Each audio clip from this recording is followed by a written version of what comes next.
Hey there, and welcome to No Recipe Required. Hope you're doing well. Tonight I'm going to do an asparagus soup for you. Asparagus is in season, so when it's coming out, I look to use it as many different ways as I can because it's absolutely awesome. But in addition to appealing to the asparagus lovers like me, making soups like this is a good way to get kids, get people who maybe not love vegetables so much to actually eat them, because you can kind of spread the flavor around, introduce other flavors really easily. And it's absolutely awesome. Let's go ahead and get started. Okay, first thing we're going to do for our asparagus soup, I've got my soup pot on here. I'm just going to add a little drizzle, maybe a teaspoon of olive oil in there. And then I've got some bacon. This is one slice of thick cut bacon that I'm just going to saute off on medium heat until it renders out its fat and gets nice and crispy. Now the bacon is optional. If you want to keep the dish or the soup vegetarian, you absolutely can do that. I think they go really well together, right? Bacon and asparagus. You've seen the asparagus wrapped in prosciutto. Same kind of idea. Here we're just going to put it in, obviously, the soup. So this is probably going to take 10 minutes or so to render down. While that's happening, we'll go chop our onions, chop our asparagus, and get everything else ready. Okay, once our bacon has rendered down and given off, most of its fat, there should be enough in there to go ahead and saute a full onion. If there isn't enough oil, add a little bit more olive oil. If it looks like there's too much, then take it off. You just want a thin layer at the bottom. Here I've got a whole yellow onion, and I've got a garlic clove that I just gave a good whack with my knife. You don't have to be too careful about slicing and dicing here, because at the end of the day, we're going to end up pureeing or blending the whole soup together into nice creamy consistency. So no need to worry about fine chop, coarse cut. You can do it pretty coarse and just kind of mow through it quickly. Add some salt, add some pepper like we always do when we're sauteing our vegetables down. And I'm going to cook this over medium heat until the onions get soft and translucent. While we're doing that, let's go ahead and prepare our asparagus. Okay, I've got my asparagus here for our asparagus soup. Now normally when I clean asparagus, what I'll do is essentially take it, snap it, and where it snaps off, this is the tender part, this is the not so tender part. For the soup, I'm going to do things a little bit differently. Because we are going to blend this all together, puree it together, I'm not as concerned about people just having the nice tender bit. So instead of go ahead and snapping all of them and losing that much asparagus, what I'm going to do is just take off the very end, that last inch or so that is clearly, if you look at the end, very fibrous and woody and really not good at all.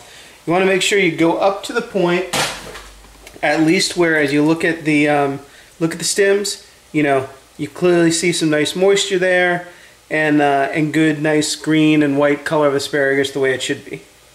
Once we get that done, we just kind of rough chop the rest of this asparagus into about inch-long pieces, and we're going to add these to our onions once the onions are cooked through.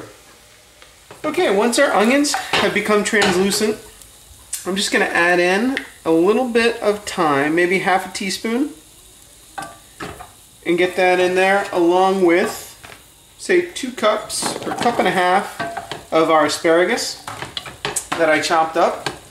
Ooh, I missed one there, but that's okay. We'll just break him in half. He's roughly the same size.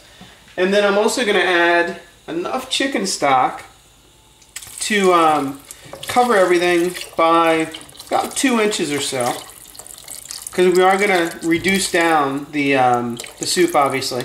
So we need a little bit more liquid in there than you might think. And then this is going to simmer until the asparagus, excuse me, until the asparagus are tender. Got a little frog in my throat. So go until the asparagus are tender, turn up the heat, and then keep it on the simmer. Should only take about 20 minutes or so. By the way, if you're using store-bought broth, I like the low sodium, so you can control the salt content, and it doesn't get too salty as it reduces. Once this is ready, we'll come back and blend it up together. Okay, so I just tested my asparagus with a knife and I can feel they're nice and tender. You want to just kind of catch it right, you know, within a few minutes of them getting tender, or they will increasingly just kind of turn a little bit duller green, not so attractive and nice. What I've got here is just a handful of spinach that I'm going to add in to the soup right at the last minute, and that spinach is going to help keep everything nice and green. It's really going to cook. It's going to cook super quick.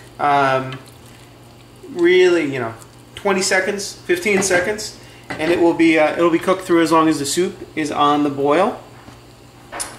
You can just give that one stir, and then what I've got here is the you know, the boat motor, this little stick blender, and I'm going to blend the soup together.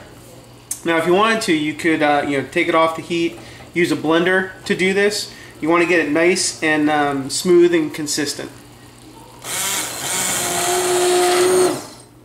Okay, once you've got your soup nicely pureed, you want to go ahead, take obviously the blender off or out, and then you could serve it as is. I'd suggest, I like to put, you know, a squeeze of lemon juice, nice fresh lemon juice in there, and then I also will serve mine or put a little bit of cream in as well, which just adds some more body to the soup, makes it a little silkier. You want to stir those guys in, give it a little taste. That's good, but could use just a touch more salt, touch more pepper. We grab a new spoon, and we are good to go. Let's go ahead and serve it up. Okay, let's go ahead and serve our asparagus soup. I like to obviously get it nice in a little bowl. Make sure we clean up our edges. Now, if you want, you can serve this, you do a little dollop of sour cream in the top, or maybe some garlic croutons. Soup's also awesome cold or hot, and I'll see you next time on No Recipe Required.